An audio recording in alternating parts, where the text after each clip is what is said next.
আসসালামু আলাইকুম, this is Tanvir, welcome back. আজকের আলোচনার বিষয় হচ্ছে সেন্টেন্স অ্যাকর্ডিং টু স্ট্রাকচার।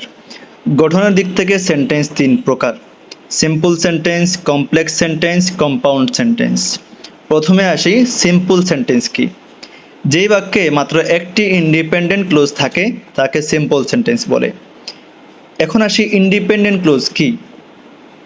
পূর্বে ভিডিওতে আমি ক্লোজ এবং ফ্রেজ নিয়ে বিস্তারিত আলোচনা করেছি, যদি না দেখে থাকো তাহলে দেখে আসতে পারো। এই ভিডিওতেও একটু বলে দিচ্ছি। ইন্ডিপেন্ডেন্ট ক্লোজ হচ্ছে স্বাধীন বাক্যের অংশ, আর ডিপেন্ডেন্ট ক্লোজ হচ্ছে পরাধীন বাক্যের অংশ। যেমন seeing the police, the thief ran away. এই বাক্যের মধ্যে সিইং দ্য পুলিশ হচ্ছে বাক্যের অংশ, যেখানে কোনো সাবজেক্ট এবং ফাইনাইট ভার্ব নাই, এই জন্য এটা ফ্রেজ হয়েছে। বাক্যের অপর অংশে দ্য থিফ হচ্ছে সাবজেক্ট এবং রেনটা হচ্ছে ফাইনাইট ভার্ব। এই বাক্যের অংশটি স্বাধীনভাবে অর্থ প্রকাশ করতে পারতেছে, এই জন্য এটা ইন্ডিপেন্ডেন্ট ক্লোজ। তাহলে এই বাক্যের মধ্যে একটাই ক্লোজ আছে, এই জন্য এটা সিম্পল সেন্টেন্স। 2 নম্বর কমপ্লেক্স সেন্টেন্স।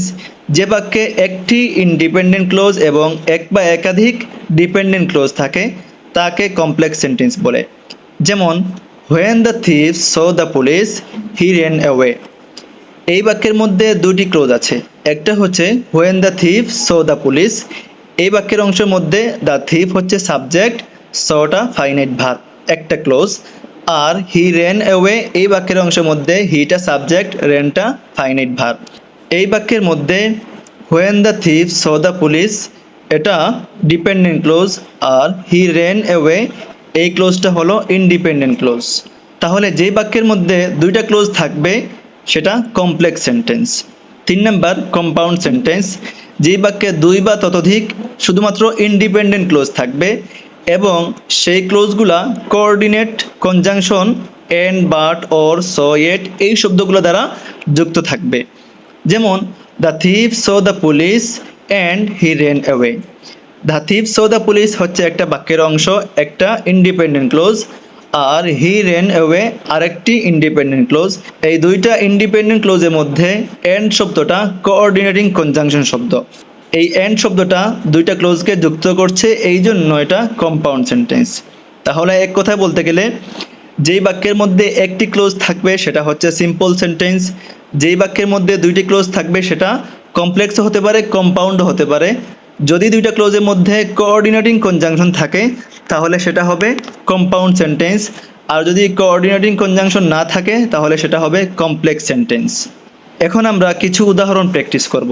প্রথম উদাহরণ, শি রিডস বুকস এভরিডে। এই বাক্যের মধ্যে শিটা হচ্ছে সাবজেক্ট, রিডটা হচ্ছে ফাইনাইট ভার্ব। তাহলে এই বাক্যের মধ্যে একটি সাবজেক্ট, একটি ফাইনাইট ভার্ব পেয়েছি, এই জন্য এই বাক্যের মধ্যে একটি ক্লোজ। আর যেই বাক্যের মধ্যে একটি ক্লোজ থাকবে সেটা হচ্ছে সিম্পল সেন্টেন্স। 2 নম্বর, because it was raining we stayed inside.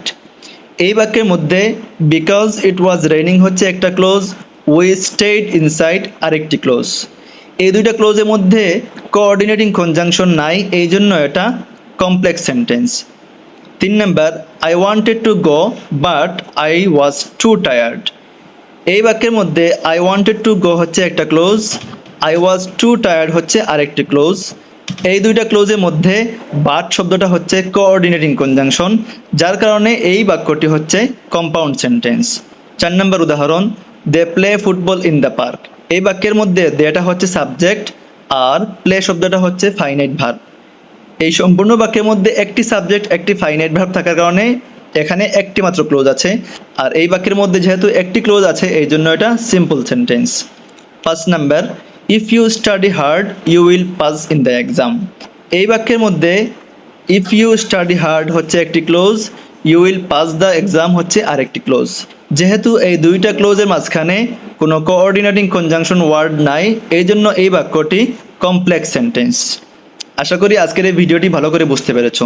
So আজকে এই পর্যন্তই। পরবর্তী ক্লাসে নতুন একটি টপিক নিয়ে আবার দেখা হবে। টেক কেয়ার, আল্লাহ হাফিজ, আসসালামু আলাইকুম।